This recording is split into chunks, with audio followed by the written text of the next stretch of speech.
వేములవాడ గుడి గురించి మీరు మస్తు వీడియోలు చూస్తుంటారు. కానీ అదే గుడిలో ఉన్న గుండం చరిత్ర ఏందో మీకు తెలుసా? గుడికి పోయినామా, కోడని కట్టినామా, గుడి పక్క పొంటే ఉన్న కళ్యాణ కట్టలో పోయి గుండు తీపించుకున్నామా, ఇవిడెండ్ అయిపోయినాక 2 గంటలు లైన్లో నిల్చొని దర్శనం చేసుకొని లడ్డు పులిహోర కొనుక్కొని అచ్చుడే గాని గుడి గురించి గాని ఆ గుండం గురించి గాని మాకేం తెలియదు భయ్యా అంటవా? అయితే ఈ వీడియో నీకోసమే. నమస్తే దోస్తులు, వెల్కమ్ టు స్ట్రీట్ సంచారి. చరిత్ర చెప్పే కంటే ముందుగా అలా ఒకసారి క్లిప్ అయితే చూడురి.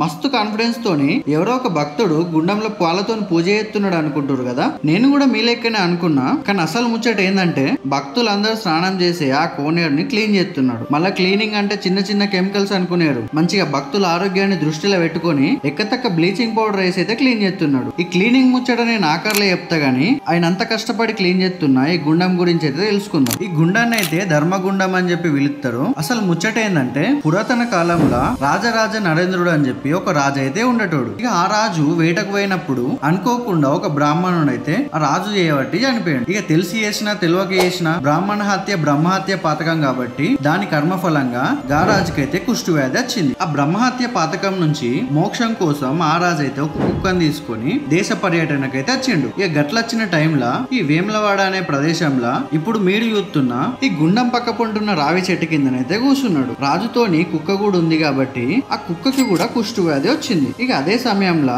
ఇప్పుడు మనం చూస్తున్న ఈ గుండం ఏదైతే ఉందో ఈ గుండంలో స్నానం చేయడం వల్ల కుక్కకున్న కుష్టు వ్యాధి అయితే పోయింది. అంతేకాకుండా ఆ కుక్క వచ్చి ఈ రాజు దగ్గర ఒళ్ళు జలపరించడం వల్ల ఆ రాజు మీద కూడా కొన్ని నీళ్ల చుక్కలు అయితే పడ్డాయి. ఇగేముంది ఆ నీళ్ల చుక్కలు పడ్డ దగ్గర రాజుకి కూడా కుష్టు వ్యాధి పోయింది. ఇక ఇది తెలిసినాక రాజు కూడా పోయి ఆ గుండంలో స్నానం చేసిండు. ఇగేముంది ఆ రాజుకున్న బ్రహ్మహత్య పాతకంతో పాటు ఆ కుష్టు వ్యాధి కూడా పోయింది. ఆ తర్వాత ఆ రాజుకి శివయ్య కలల్లో కనబడి నేను ఈ గుండంలో కొలువై ఉన్నా నాకు ప్రతిష్టాపన చేయి అని చెప్పి ఆజ్ఞాపించిండట. ఆజ్ఞాచుడే తర్వాయి రాజరాజ నరేంద్రుడు ఇక్కడ ఒక గుడి కట్టి ఆ గుండంలో దొరికిన లింగంకి అయితే ప్రతిష్టాపన చేసిండు. మరి గింత మంచి చరిత్ర ఉన్న టెంపుల్ ని ఆ టెంపుల్ ఉన్న గుండం ని ఈ రకంగా క్లీన్ చేసుడు ఎంతవరకు కరెక్ట్ అంటారు? నాకైతే గిట్లా క్లీన్ చేసుడు చూసినప్పుడు మస్తు బాధ అనిపించింది, కోపం కూడా వచ్చింది. కానీ ఓన్లీ టెంపుల్ మేనేజ్మెంట్ అనుడు కూడా కరెక్ట్ కాదు. చాలా మంది తెలిసి తెలియక ఆ కొబ్బరికాయలు కొట్టి అండ్లనే వేసుడు, బట్టలు విండు, సబ్బులు షాంపూలు పెట్టి స్నానం చేసుడు, ఇసొంటి తలకాయ తిక్క పనులు మస్తు చేయడం వల్ల ఆ గుడికి ఆ గుండంకున్న విశిష్టత